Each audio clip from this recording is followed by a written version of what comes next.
This podcast is a member of the Voices of Wrestling Podcasting Network. Visit voicesofwrestling.com to hear the rest of our great podcasts, as well as show reviews, columns, opinions, and updates across the world of wrestling.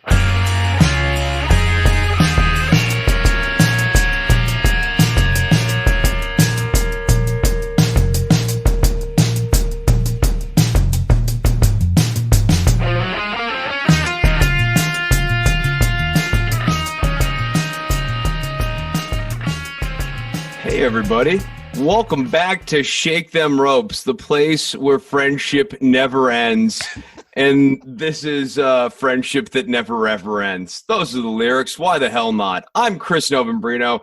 Joining me today is Jeff Hawkins. Some think, Jeff, that you dumped me, but you're too weak to do that. You would never do that. I'm weak to do that? Yeah, you could never. Never. You couldn't. Absolutely not. The plan was, if Rob could have made tonight, I was going to drop out for a year so I could have a break and let you two run the show for a while. How is that fair after this? I'm here. I am here. It is Sunday. We are doing Shake Them Ropes. It is WrestleMania, the biggest WrestleMania. Possibly, a lot of people are saying the best WrestleMania. Certainly, it's the reason why the WrestleMania was 2 nights. Jeff, man, what did you think about first night? We really didn't talk. Like, you were, I think, a little warmer on it than I was. I liked at least half the matches in there, and I thought the Boneyard. I understand. We actually talked about your opinions on this on the show with Rob, because Rob adored it. How dare you? Well, Rob adored it, and I was taking your position a little bit, but I was kind of in between. I liked it for what it was. I liked that they had some. I think with Undertaker, I'd much rather have this kind of smoke and mirrors action movie sequence than an actual match from him, because his last couple outings have been so terrible, to be honest with you. Yes. And look, we've been saying we wanted to see more creativity out of WWE. You know, we harp on Vince for the we make movies thing, but, you know, it's kind of true. And look, I think for what it was a very good effort, almost great. There was just that one part that threw me off when he appeared from beyond the grave behind AJ before dumping the dirt. And that's kind of when I tuned out a bit. But overall, you know what? I was like, okay, this was creative. It's better than watching two guys in an empty room. I was cool with it.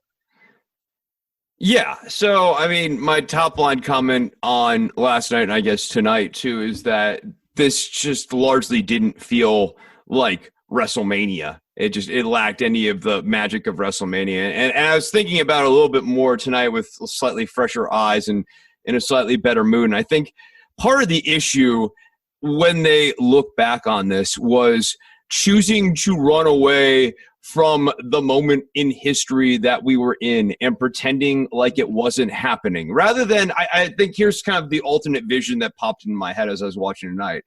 What if they had done WrestleMania and done it as a fundraiser for COVID-19 wards, buying ventilators for various states, particularly Florida, which would clearly be a beneficiary of medical supplies right now. I think if they had moved into the historicity, used this to do something good for the world, I think that it would make all of the things that are missing from this WrestleMania much more understandable. It would also make the in-between segments where you could kind of go to various wrestlers. They could be doing a little bit of fundraising for whatever charity it is, the COVID-19 awareness charity of 2020. Whatever it is, they could be doing that. I just think it would make a more honest through line than what they were trying to do, which was say, this is such a great show that we had to break it into 2 nights. I actually have not heard that take, and I love it. I do. I wish they had done something, because you know what else is the whole narrative of this show on both nights, Stephanie McMahon, is rather self-serving. It's show must go on. Hey, this is WrestleMania. This is a tradition. This is about us. This is what we're doing, as opposed to, you're right, not dealing with the situation at hand, but also not having anything positive to help out other than being WWE.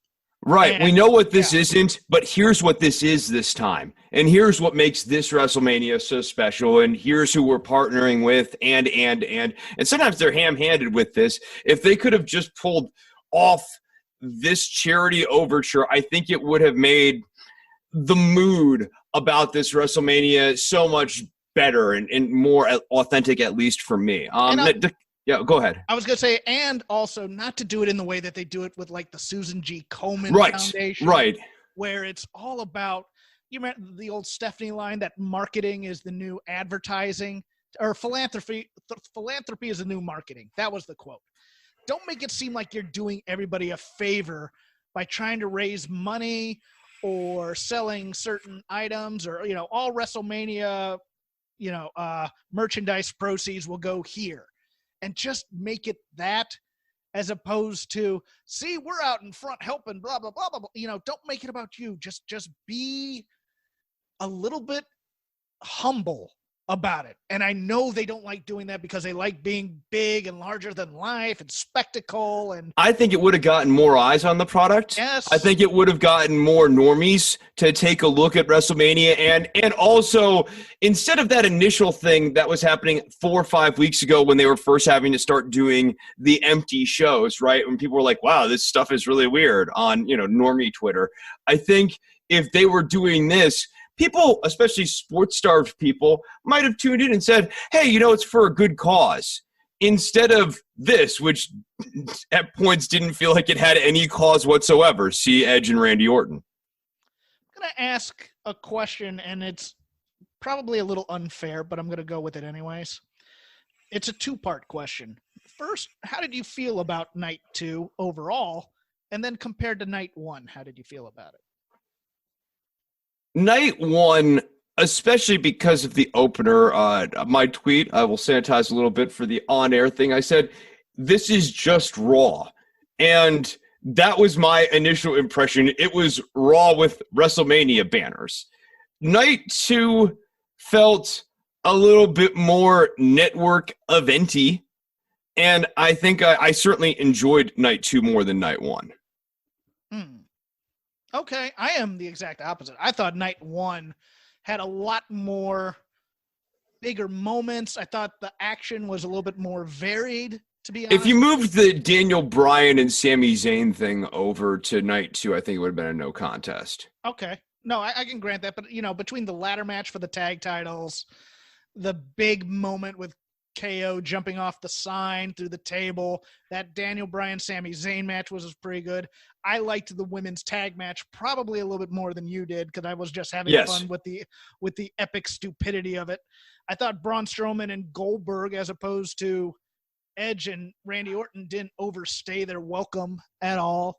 And the Boneyard match, I thought, was as good as you were going to get out of these two, as opposed to a live action match. Okay, so I didn't get to really kind of lay it down on the Boneyard match. There are things I like about this. I think the construction is that I'm an absolute hater of it, that I thought it should be flushed down the toilet. I'm not quite there. I thought it was overly long. I thought it moved into some of Vince's worst instincts, and if it had been edited down and kind of abbreviated, it would have been really good. I think it was clever to not have Undertaker have another in-ring match, because all the in-ring matches suck. I'm fine with them doing skits. So then you just kind of have to grade the skit on what the skit is. And it was pretty good. I liked John Pollock made a point about they should roll credits at the end of this, and they absolutely should have. But I got to say, the gravestone was very, very cheesy. Yeah. Very, very cheesy. It's very put the cinematic coda on it type of thing. But it just looked bad. Yeah. I don't think you should be giving AJ's age out there, to be honest with him. That also didn't help. I was doing mental math. I jokingly was like, wait, AJ's 50? Yeah, it's, well, you know what? If we want to go into part 2 now, we can, unless you have any other thoughts from night 1 you'd like to share. No, I think, the general consensus on Daniel Bryan and Sami Zayn, I thought that was a lot of fun. And that's the way that we were talking about on the show here for the last month. They need to be working in these sort of empty arena style matches. That's the type of work that people expect, and that will keep eyes on the product. Absolutely. I was surprised it was as clean as it was, that ending. But I think it leads into the not exactly tension, but the whole thing with Daniel Bryan has blind spots that he needs Drew to help him with, and one of them is being too sportsmanlike. Yeah. Okay. Interesting. I see. Okay, so we're gonna go into part 2, night 2 of WrestleMania. Your commentary teams remain the same. Byron Saxton and Tom Phillips for the Raw side, JBL and Michael Cole for the SmackDown side. I admittedly did not listen to a lot of commentary tonight because I was having a Zoom party with friends watching this live, which was an absolute blast. So I won't have as many critical things to say about what they were putting over on commentary and what I was listening to it a little bit, but I've been posting pictures of it. I got this guitar in, and it is awesome, and I am enjoying the hell out of it. So commentary was more optional tonight for sure. Yeah. Liv Morgan defeated Natalya on the pre-show.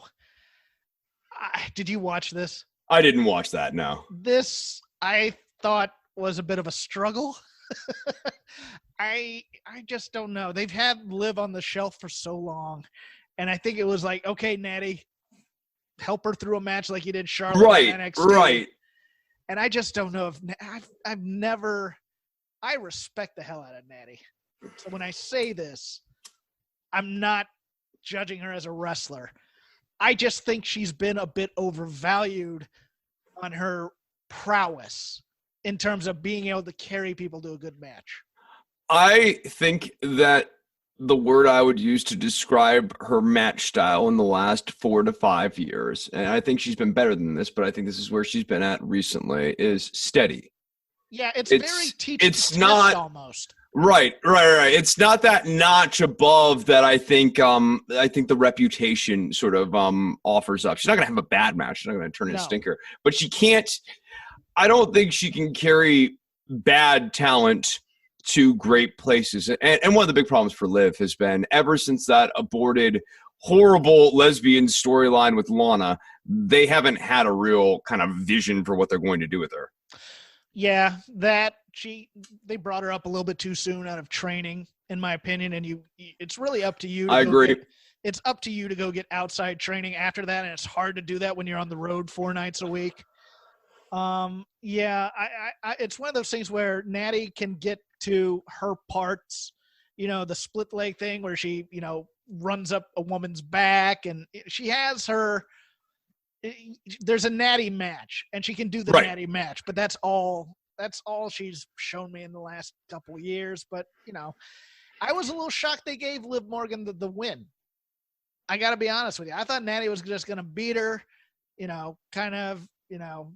maybe a handshake, good job, kid, kind of good vibes at WrestleMania thing. This is what WrestleMania is all about, sportsmanship, that sort of thing. Mm-hmm. No, that's exactly what I thought was going to happen. So, I mean, if they see something in Liv, good for them.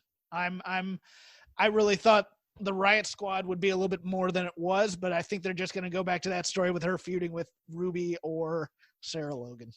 Yeah. All right. What was next? Your opener for tonight on night 2, a little bit of a surprise coming from what I thought might open the show. Charlotte Flair defeating Rhea Ripley by submission with the figure 8 for the NXT Women's Championship.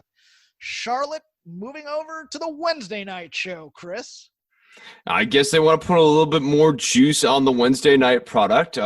It's interesting. It would also be interesting maybe to have Charlotte align herself with the Undisputed Era, give them a kind of a fresh coat of paint. I liked this match. I think the trash talking is good. I liked when Rhea hit the early riptide and then Charlotte went out and powdered, and I think that she did a good job kind of taking her time on the outside. And then I liked the legwork. I am surprised that Rhea Ripley lost the title here to Charlotte. I won't lie. I'm absolutely stunned by it. Yeah. I mean, it is Charlotte's birthday today, by the way. So okay. That might have a little to do with it. I don't know. How did you think Rhea did on her first time on the big stage? There was no crowd really to get her nervous. There wasn't that big time atmosphere, but this is still a fairly big match in terms of eyeballs for her. Do you think she held her own, or do you think it was kind of like she was kind of the second banana here?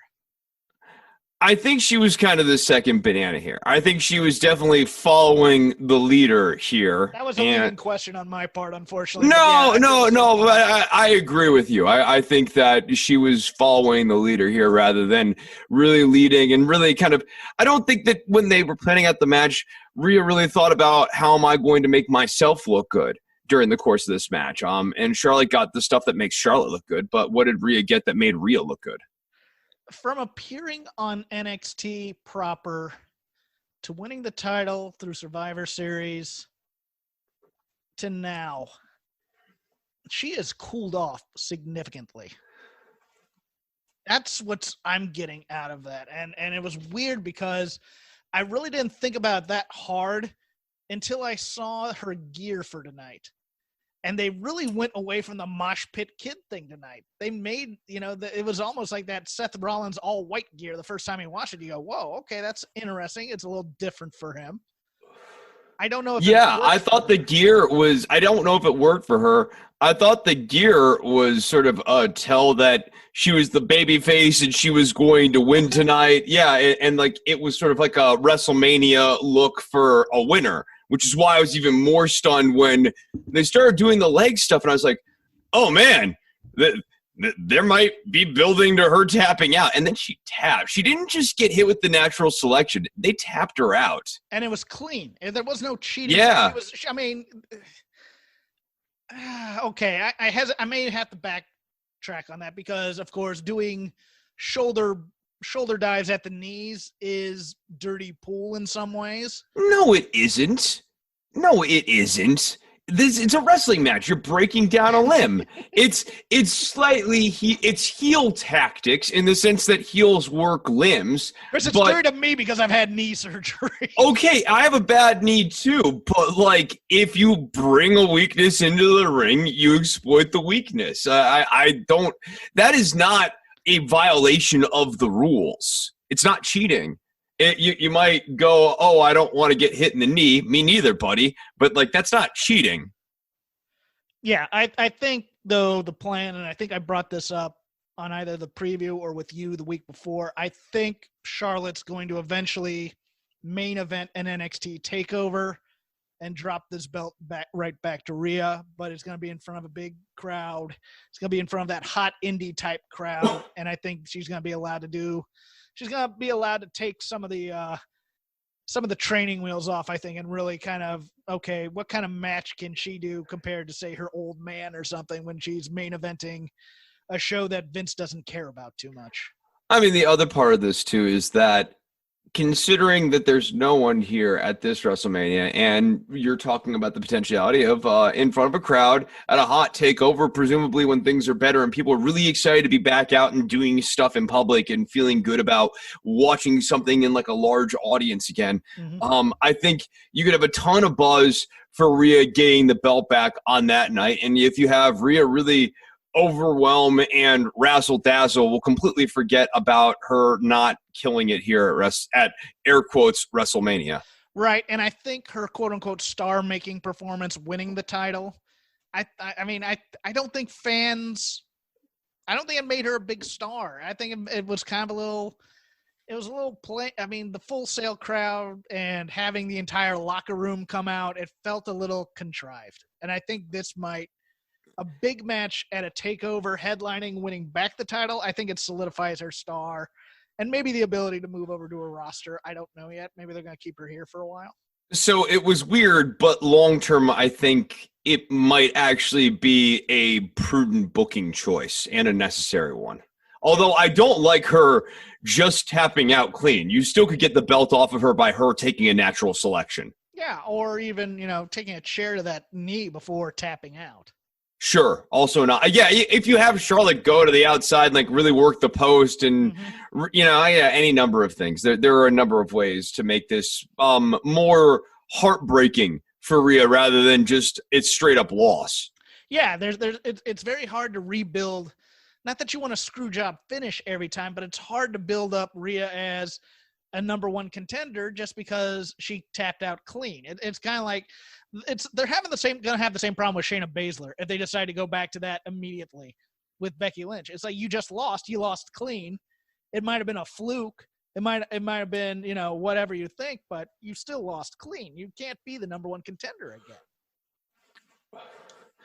It's tricky stuff. What's next? Alistair Black beating Bobby Lashley in 7 minutes and 20 seconds. Alistair Black's WrestleMania ring gear, somewhat ridiculous in my opinion. That was my takeaway. That I kind of liked. Bobby Lashley. He's not the greatest wrestler in the world, but he has moments where he's actually good, though. Yeah, and I'm vastly entertained by him. It's one of those things like that little kiss to the two fingers on the lips to Lana before he takes the black mask. I howled. He's a better actor than people give him credit for, and he was doing great work in that TNA run with Kenny King and MVP as well, being like that main heel. Here they've kind of, we have this dopey story with Lana that's going to be going nowhere now because they're just a mid-card act. But how did this go for Alistair Black, in your opinion? I mean, this was a very forgettable match. The finishing spot where Bobby Lashley was quote-unquote going for the spear, when commentary called that the second time, I thought it was really funny because, Lashley in no way, shape, or form moves into spear mode at all. He just walks into the black mass. Yeah. If this were in front of a crowd, maybe Alistair gets a bit of a bump from this as being a badass. I just don't know. I don't know. I think the Lashley-Lana thing is such a comedy shtick thing that any weight that Bobby Lashley as credible MMA fighter might have has been cannibalized in order to make the whole goofiness of the Lana and Lashley thing work earlier this year. Okay. Yeah, it's one of those 7-minute specials that you're not sure if it got the guy over to a point, but they tried. I don't know if they tried hard enough though. Yeah, no. Next up, Otis gets the girl, defeating Dolph Ziggler in 8 minutes, 15 seconds. Friday night, we saw basically Mustafa Ali is the calculator from the DC Comics, the guy in front of all the computers with all the information that he uses to his own advantage, even though it seems, I guess, it's funny because Alvarez and Meltzer on their show on last night, I think, or Friday or whenever we're going, I have no idea who that could be. It's obviously Mustafa Ali. There's his symbol right there. So there's going to be another layer to this story, which is interesting. Sonya Deville accompanying Dolph, Tucker not accompanying Otis, which is interesting. Mandy makes her grand entrance, comes down, low blows Dolph, helps Otis get the win. Otis gets a kiss from the girl, carries her to the back, officer in a gentleman style. Oh, the passion in that kiss. Oh, the passion in that kiss. I yearn to be kissed like that someday. We're coworkers and we've been asked for a photo op. That's what that was.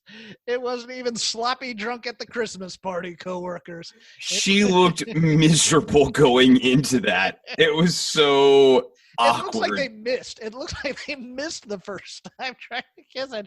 And Otis was like, well, it's going to be like gum. Gotta hit my spots. I got to try and hit this lip over here because this chance may never come again. She's so pretty. Him on the ramp.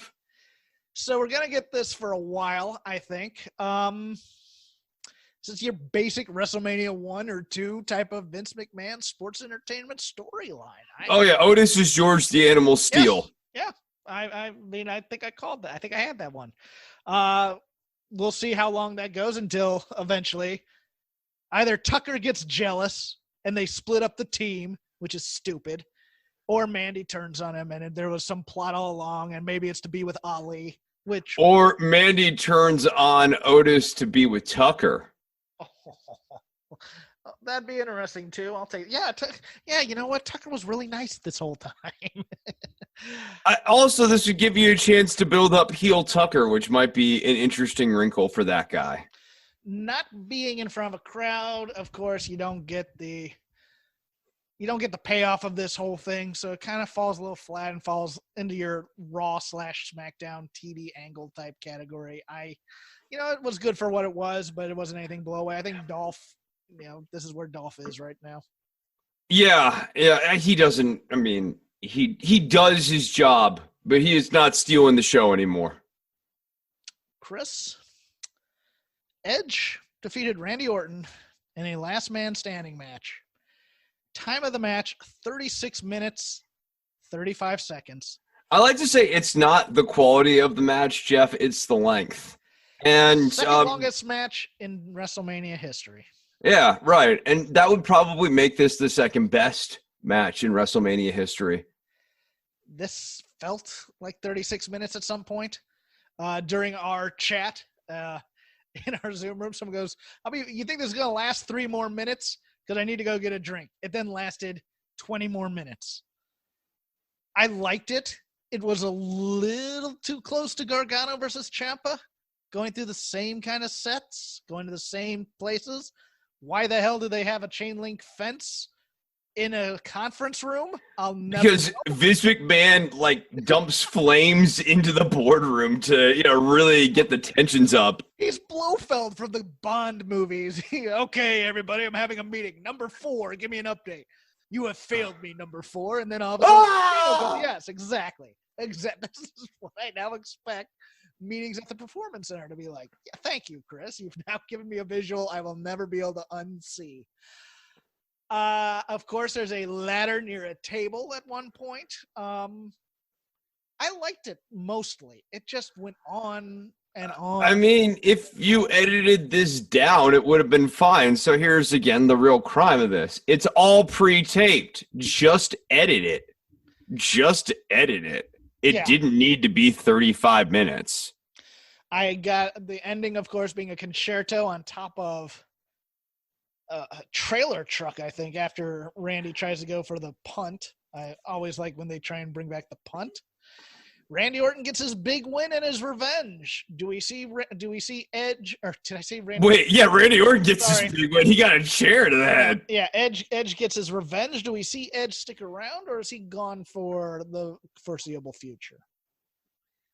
He could stick around, but I think it'll be more like they relaunch Edge for big angles. I don't see him being around right now with COVID-19 being a thing. I think, he will come back at some point, but I think it might be, after the storm has passed, so to speak.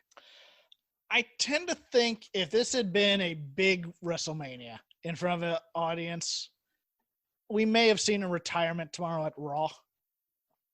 I do. Much like Goldberg a couple years ago. I think they're going to do one more big program so that he gets the big pop, and it'll probably be a revenge match by Orton, because I think those two really like working together. But I'm going to be very I hope he's not a week-to-week performer. No, I don't want him to be week to week, but for example, it would be fun to have Christian come back and essentially tell Edge, go and make one more run for the title, do the one more match thing. Yeah. I don't think they see a lot in Christian. Ever. Well, but Edge would force the issue on this. I could yeah, see yeah. I'm always a little wary when guys come back from major injuries and then Vince immediately makes them get involved with ladders. What is that about him? It's a weird pathology about him. This is how they remember you, Edge. They remember you from all the TLC matches and stuff. But he likes to do that with other people too. It is when they're fresh back from injury. It's like he likes to put them in high risk scenarios. Exactly. Always. They did it with Daniel Bryan. They do it with Sheamus. They've done it with Sin Cara. The list. Luke Harper back before he became Vince McMahon. It's like this trial by fire, weird He-Man anti-medical sort of approach. No, but if it wasn't so long, I think we'd be talking a lot about this. If it wasn't, and you've got to grade it harder when it's long because they had the ability to edit it down. Yeah, and if they hadn't gone through so many set pieces that Gargano and Ciampa had done, I think we'd have higher marks for it. Use some more space somewhere to do it. But I think they also kind of said, hey, Edge, what do you want to do? Because this is your match and this is your coming back. And it became a bit of a jam band. It became a bit, okay, I'll do this solo. And the solo keeps going, keeps going, keeps going. Start looking at your watch a little bit, keeps going. And then it ends hot. So it's one of those things like, do you remember the hot ending? Or do you remember the solo that was going on for 20 minutes that could have been 5 or 6? Like a thing I would have liked to have seen in this match and I was kind of hoping for was a bunch of like the out of nowhere RKO being a recurring motif throughout the match as they move from different places. Like Randy Orton finds another place to blindside Edge with another RKO throughout the duration of the match. Never completely getting to 10 seconds or whatever. But if you're going to have this we're moving around constantly thing, that gives Randy lots of opportunities to use the environment to stalk and ambush and hit him with the RKO. Yeah. I think Edge did a lot of the stuff here, although Orton, that cut on the back was nasty about 25 minutes in. I think I might have been expecting a little bit more from Randy Orton in this match. I know it was a walk and brawl type of thing. I'm not down on this match. I'm down on the length, but I liked it. I just didn't love it. Yeah, I just don't think you can go 35 minutes just walking and brawling and keep engagement, especially with no audience to sort of play or get roaring and really build up. Like it wasn't as though it was a steady progression and sort of steady escalation throughout those 35 minutes. Yeah, I think it plateaued. Jumping off a ladder to a guy through a table should knock him out for 10 seconds. And then having to go from that to build up to a concerto. I understand the logic in it because I think they were trying to build. I just don't know if that worked. Yeah. No, they were trying to build towards the end. I'm just saying there was 20 minutes in the middle that was basically the same level of tension throughout. I think before the next match, Rob Gronkowski won the 24/7 title, jumping down from the crow's nest, landing on a bunch of wrestlers, including his buddy, Mojo Rawley, and a bunch of wrestlers I think were just local talent hired for the day. And then he proceeded to kick Mojo Rawley a couple times before running off. Chris, he is now an on-screen character. We will see for how long. I mean, it's Gronk. I hope maybe we get Edge versus Gronk. Is he reporting to the PC when this whole thing is over? To train up and really kind of nail the hard camera? Yeah. Yeah, I hope so. Oh, you popped me on that one, you son of a Yeah, yes, we need to bring in Finn Balor and Shinsuke Nakamura to work the hard camera for 2 years before we call them up. They really need to learn something. Yeah, do that with Gronk especially. Oh, yeah. Gronk, can you dance more? I feel like if you tell him that's all he'll do in his matches. He'll dance more than No Way Jose. Next up, the Street Profits, your tag team champions from Raw, Angelo Dawkins and Montez Ford, defeated Angel Garza and Austin Theory with Zelina Vega in 6 minutes, 20 seconds. Kind of went how I thought it was going to go. Austin Theory is kind of a fill-in here. He gets a little line. Angel Garza is kind of the guy that they want to push if Andrade isn't there, but they are not quite ready to do it, but he gets a lot of shine here. Dawkins and Ford both do their thing. I think probably the most interesting part of this match, other than that, Bianca Belair makes her appearance, assuming she's going to be on the main roster from here on out. Chris, your thoughts on this match before I go into it? I don't have a lot to say about this. This is another one of these matches where you get that watching Raw, watching SmackDown in an empty arena vibe. It was fine for what it was. I have no interest in Bianca Belair being roped in with the Street Profits and them just being this entertaining group that's has titles, but they're not really considered tag team champions. And they're doing 6-person intergender matches back and forth, and it becomes a lot like becomes a lot like the Kevin Owens, Seth Rollins story with the Viking Raiders, AOP, Buddy Murphy stuff, where it's just them week after week after week after week after week, and there's no build to it. Also, I'm more worried that they end up like Tons of Funk. Yes. No, that's exactly my worry, that they become the entertaining African-American act that we don't take seriously as athletes. They're just out there to have fun and have a good time. And I'm not the biggest fan of Bianca Belair as a babyface. Got to be honest with you. I think the hair whip is a heel gimmick. I think she's athletic as hell. Don't get me wrong. I think she if they let her loose, which they won't, they're going to find her pattern and whatever she can do. But like, I haven't seen that breakout awesome match from her since the Mae Young Classic, since her first real thing. And I'm a little worried that she just becomes a dancing gimmick or something on this show. And I don't want that to happen. I think these guys are so great. I'm a little worried about it.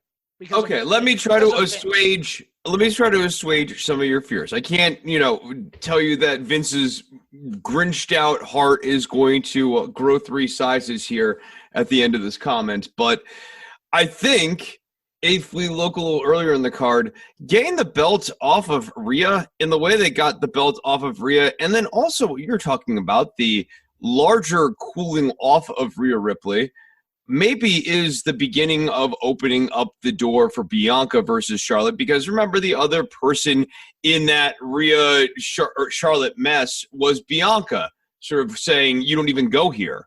So maybe we're returning back to Bianca and Charlotte and moving away from Rhea. Cooled Rhea's getting cooled down even more than we realize. I don't think Bianca goes back to NXT. I don't think we see her again there. I think she's main roster all the way.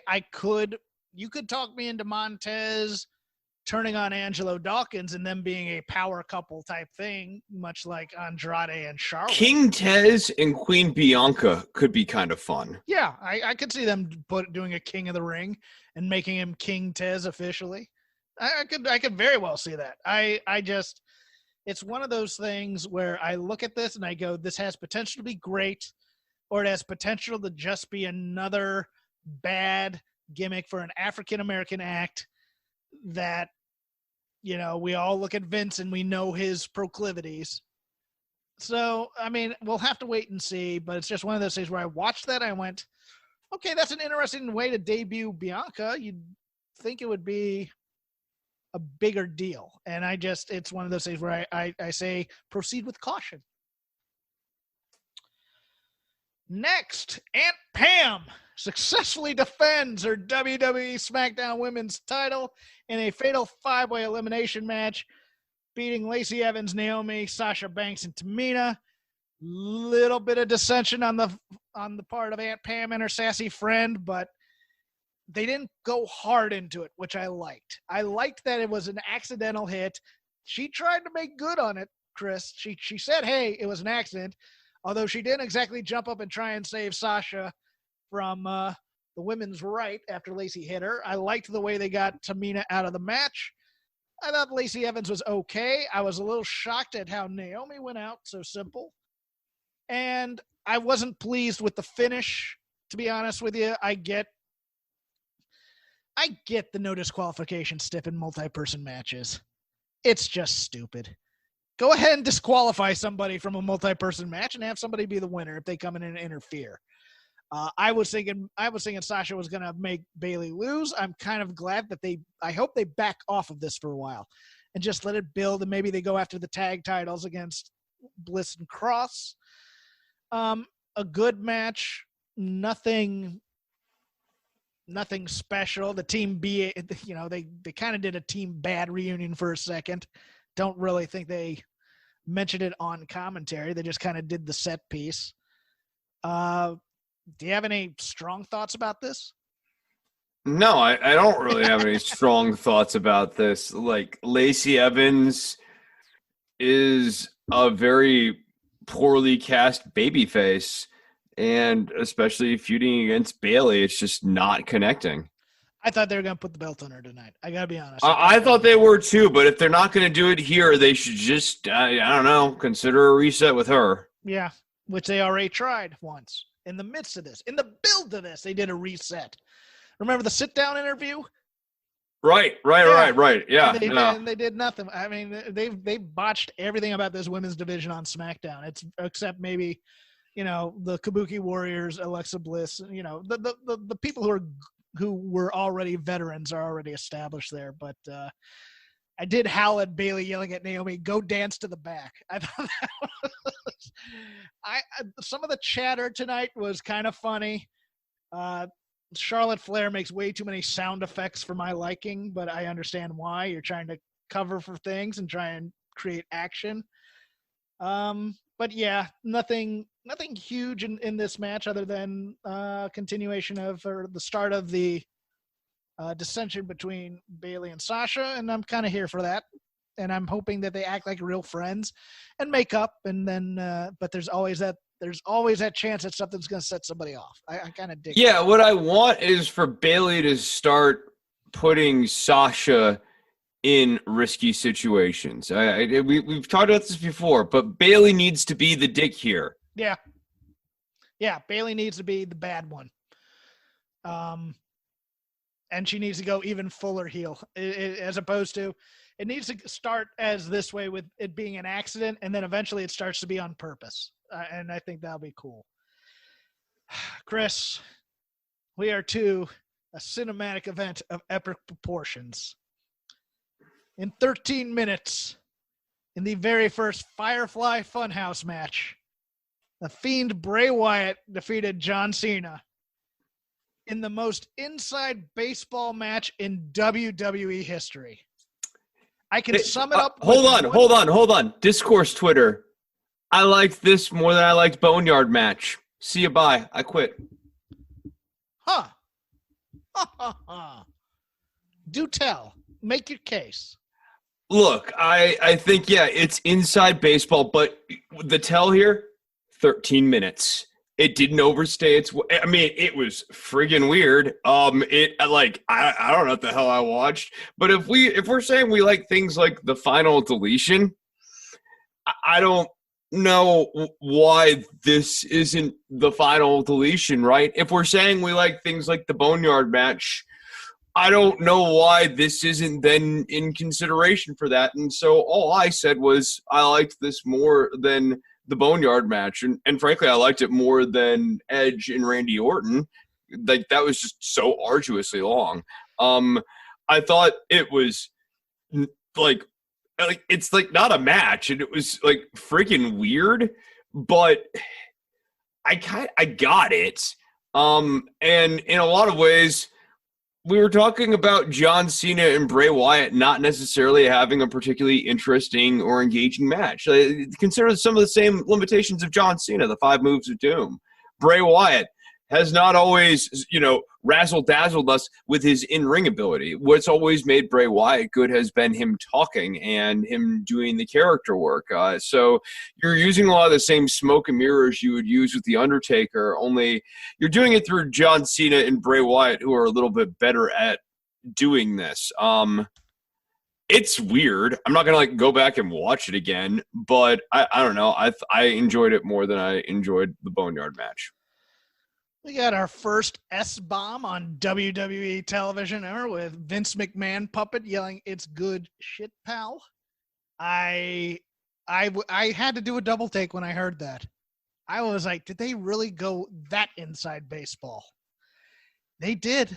They did. Right. They also did plenty of stuff that fans would recognize. The fist from SmackDown, ruthless aggression John Cena, the Doctor of Thugonomics John Cena, Saturday night's main event, including the original music. The original music song Obsession, or Human League, depending on what they're doing. Was a little shocked by that. Gotta be honest with you. I didn't think they had the rights to that song anymore, but maybe they do. Just seemed to be a kind of a cinematic series of vignettes before the Fiend gives him Sister Abigail and apparently won the match. Okay, so if we want to kind of break this down a little bit more, what Bray Wyatt is doing throughout all of these sequences is the equivalent of during a match when the heel works a limb. in this case, the limb being worked is Cena's mind. Well, I will go another step. There's an old TV trope of these types of things where it can be a clip show from time to time as well, but you have, you're doing basically a journey through a character's subconscious, and that's what this guy was doing. There's an episode of Family Ties that did this fairly well. My go-to is always the Tick versus Proto Clown from the cartoon, where Tick gets knocked into space and ends up going on a journey through his subconscious before falling back into orbit. And it's probably one of my favorite episodes of television ever, including the only Saturday morning cartoon with a dick joke I've ever seen in it. Yeah, I think. Where the chair's trying to draw on the moon? No. That was a Chairface episode. No, this is where he's like walking through the desert, and he goes, "You have a chance to ask your conscious all one question." And he goes, "Hey, how's it going?" And just a big thumb comes up. But there's a point where he's walking and he falls into this pit of water, and it's a snake that wraps around him. He goes, "Oh no, it's your defense mechanisms." No, that's not the defense mechanisms part. But he falls into this pit. He's fighting with the snake, and the snake looks at him and goes, "You don't date much, do you?" Well, to go back to defense mechanisms, this is, I think, where I started to kind of get the wrestling match motif that they were trying to write into this, which is Cena's trying to defend himself. When he gets, moved into the Doctor of Thugonomics world, he realizes that he's constrained by the gimmick, and he can only push back against Bray in the form of rhyming couplets, and he's still trying to mount defenses, but Bray continues to fight against it. But it's like, hey, I've made you this. It's a little bit of an homage to The Sopranos when that terrible episode I hated at the time where Tony wakes up and he's a salesman all of a sudden, but he's still Tony Soprano, but he's living somebody else's life at the same time. I hate that episode.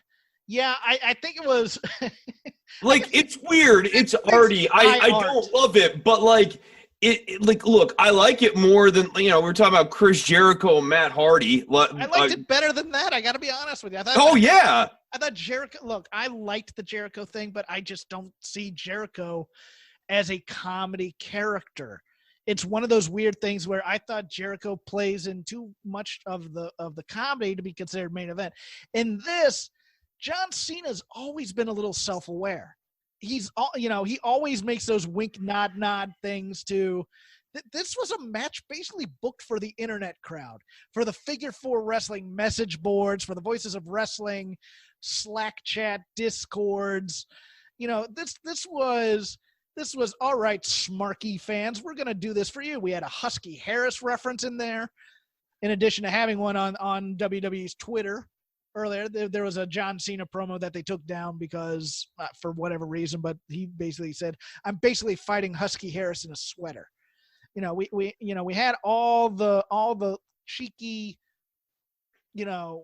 nods to WWE's past and their style, and Okerlund and all these other things. I don't know if I liked it, but I didn't hate it. I think it was a brave choice. Oh, yeah, certainly compared to what if the Firefly Funhouse had just been another plunder, bash, and brawl in an actual funhouse where they were whomping each other with mallets. Yeah, we were talking about that. Like a 60s Batman fight scene in like the Riddler or Joker's lair. Exactly. Yeah. And it wasn't that. And the fact that it was essentially like staged in Cena's mind, I don't know, man. I give him credit. I give him credit for creativity on this, and like the editing and the execution was really cool. This is another example of something where they should have ran credits at the end of it, because I thought that this was really well produced. It's just, it's different. It's not a match. But then again, remember, what were you expecting out of John Cena versus Bray Wyatt in terms of a wrestling match? And did this probably exceed what they would have done in 7 minutes in the standard WWE format? Inside Out, Herman's Head, Panic Room, the Firefly Funhouse match. All things that took place in people's heads. Yeah, I'm still trying to process it. I got to be honest with you. How do you leave out the Cell from that list? because I never saw it. Oh, God. Great movie. Great movie. Not a J-Lo fan. I liked her in Out of Sight, and that's pretty much it. What about the great Vincent D'Onofrio? Look, No, D'Onofrio's great in everything. I just don't want to just out here hating on Vincent D'Onofrio, huh? No, D'Onofrio's one of my heroes. Are you kidding me? Wow, God, Jeff Hawkins hates Vincent D'Onofrio. This is a tough. This is a tough WrestleMania night. You need to stop this because I'm starting to take this personally. All right. I'm sorry that I had to reveal it. Probably the best kingpin ever, Vincent D'Onofrio. I don't know, maybe. Full Metal Jacket, piece of art. I'm trying to think of other Vincent D'Onofrio roles offhand that I really, really liked. I kind of dug him on Law and Order, but I didn't watch Law and Order all that much. Anywho, he's got great range. It's a shame you don't appreciate him. You need to shut your hole. And then finally, the main event of night 2, the coronation that a lot of people expected, so that Brock doesn't have to deal with this empty arena stuff. Drew McIntyre defeated Brock Lesnar in 4 minutes and 35 seconds. Better or worse than Strowman versus Goldberg? I'm going to say better. I didn't lull at the end of it, so that's a good thing. But it was just finishers, though. Again. Yeah, it was just finishers. This is the Brock phone it in special, man. I miss, 4 or 5 years ago, and he was like throwing punches and doing lots of suplexes, and there's something organic happening in his matches. He was kind of finding a style in this new iteration of himself, and those matches ruled. This sucked. It wasn't good. I didn't like it. I gotta be honest with you. I thought it was okay. But like, how do you get someone over with that? And like in this case, Drew McIntyre claymored the hell out of Brock Lesnar on the ramp. Not like weeks ago, in the build up to this. So he was winning in the go home to this, and then he, beats Brock Lesnar in relatively short order in this match. But it's just no heat transfer, man. No heat transfer at all. It's like that Poison song. F5'd him in the basement, the corner store, in the behind the bushes till he's screaming for more. Screaming for more. Yeah. Yeah, it was just F5s and Claymore kicks. Okay. Is he a star now, Chris? Take it, CC. Is Drew McIntyre a marketable star now? I really like Drew McIntyre. I think he's a really interesting, compelling guy. He's a great talker. I think he's a marketable star. I don't think that this was a star-making performance, but like, how do you make a star in an empty arena? Bigger star, Drew McIntyre or Braun Strowman? Probably Braun Strowman still. Mm-hmm. I agree. I think a lot of Drew's star potential is going to be seen tomorrow if they've cut a promo for him already. If he comes out and kind of does that soft shoe thing he was doing when he beat No Way Jose that one time, I don't see this lasting that long. I got to be honest with you. I think it needs to be kind of serious, kind of badass, but not too stone cold. Know what I'm saying? Yeah, he needs to make some sort of major statement on Raw. No, and like, I think he really needs to take over this Raw tomorrow and be like sitting ringside. Maybe he demands to get on commentary, and like that would actually be an interesting gimmick. Get the champion to be on commentary, especially in an empty arena. He can kind of be mostly just calling matches, but then you can work some angles, obviously, with him. Yeah, so any final thoughts on this WrestleMania weekend? Wow. I mean, it was just too big for 2 nights. Or for one night, and so you had to spread over 2. Yeah, I am still in the camp that they never should have done this show. They absolutely should have done this show, and if they insisted on going forward with it, see my comments earlier in the show about how they should have executed that. But exactly. they just completely mishandled executing this show. This was stubbornness. This was... Look, I understand that we're here to entertain people in these times of trouble. No, but it wasn't about that. That was the veneer. That was the veneer. It was Vince clinging to normalcy. Yeah. He refused to accept the situation in the world that he seeks to entertain with his wrestling, that world had changed and has changed right now and will be changed for a while. It will resume normalcy again at some point, but it's not normal right now. And Vince wanted normalcy. It was the reason he forced his way up to this. And he wanted to get the state essentially to cancel it or force him to not do it in an arena.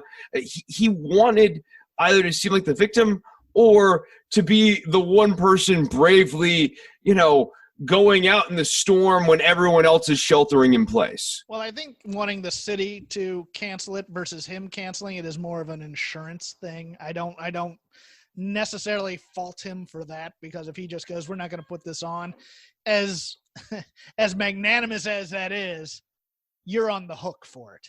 So it's one of those things where that game of chicken, I don't think it came off too well on that whole thing. I just think, look, I understand you got a television contract and you got to fill shows, and I get that. And I get that there were ways to do things. I am still a little negative on how they decided to basically do their same product with an empty arena and not try and be a little bit more creative. Look, even if you hated either the Boneyard match or the Firefly Funhouse, they showed that WWE can be an out-of-the-box thinking kind of company. And I think, if they'd go hard into that a little bit more, they'd have a little bit more success just filming things for TV until we get back to normal. And you can show stuff from your archives during that time, because there ain't a lot else on other than news. Do it like a studio show. The 80s style, they're in the studio, they're talking, you have, two hosts, a wrestler, maybe Drew McIntyre and Michael Cole. And they're talking, Drew McIntyre's the champion, he's kind of setting stuff up. And Michael Cole goes, oh, we've got this very strange tape from Bray Wyatt this week. And then we go to the Bray Wyatt segment. And then maybe we go back to the studio again. Drew McIntyre and Michael Cole reset everything again. And then Michael Cole throws it to our first match of the evening. And it's whoever, and we go down to the empty arena and we watch the match. Then we come back to the studio. I think they need to just make this a studio-framed show for right now. I would agree. You basically got our thoughts over the past 2 nights, and especially mine, because I've just been talking up a storm. Going to rest up my voice because next 2 weeks are NXT TakeOver, Chris. We'll see how Is that it goes. too big for 1 week, so we're spreading it over 2 weeks? I believe so. I believe we're spreading it over 2 weeks. Don't quote me on that, though, but at least Wednesday night will be NXT's night to shine. Maybe. But anyways, I'd like to thank Rob McCarron for joining me for 2 shows this week. You can follow him at Rob from Indiana. You can follow me at CrapGame13. I'm usually on my nonsense during the week. You can follow Chris at Chris Novembrino. If you just want to follow the show for updates and whatnot, you can follow that at Shake Them Ropes, all one word. Chris also does other varieties of podcasts. During this time of binge watching, you may fall upon something that he is watching as well. Oh, yeah. If you want to get at me and talk about Star Trek, I'm now into Star Trek Enterprise. Star Trek Enterprise is awesome. So if you're looking for something that has consistent through-line booking, Enterprise is the most kind of one episode pays off into the next episode of the Star Trek series other than Deep Space Nine. I'd say they're on par on that level. I really enjoy Enterprise, but that's not what I'm here to plug. Don't worry about the government's my other show. Go and listen to that. There's also the All in the Family podcast. You can listen to that. It's about All in the Family. And you can find me at Chris Novembrino, and don't worry, it's at DWATG.